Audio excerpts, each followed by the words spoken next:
Hello everybody, welcome to my channel. First of all, Easter holiday is coming, so I wish you a nice holiday. It has been quite some time since my last video. During this time period, I was mostly busy with my work, and also on the other hand, I was working on this new generation of pick and place machine.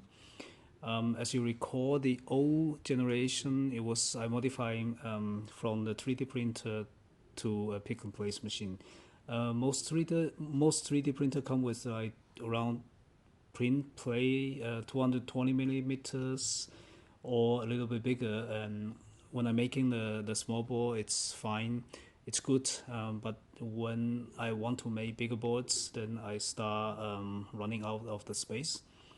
Therefore, I'm considering making a bigger one, and then on the other hand, I also want the new design to be, let's say, also accurate and also fast. And it's also most important is also be within my budget, which I'm thinking about within 400 euros. That was my design goal.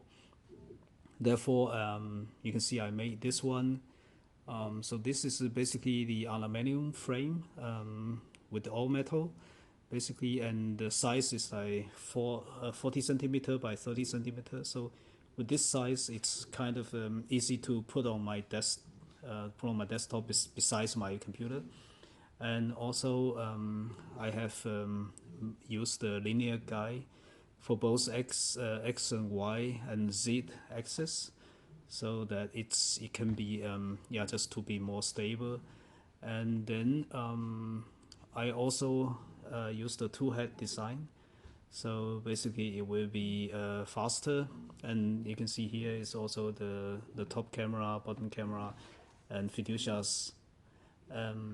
Also you can see I also leave like 29 slots for the feeder in here. The same is actually on the back, also 29. So in total, it's like 58 feeders, 8mm feeder you can support. And I'm still improving this design and testing. You can see right now I'm doing the top camera calibration.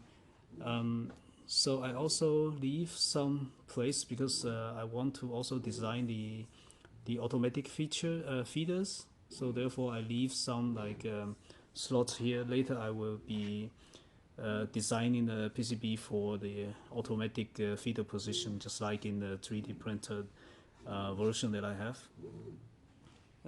So yeah, in all, it's kind of solid. I'm happy with it, but still, this is the first version. I found some things to improve, so I'm making another design just to improve on this one.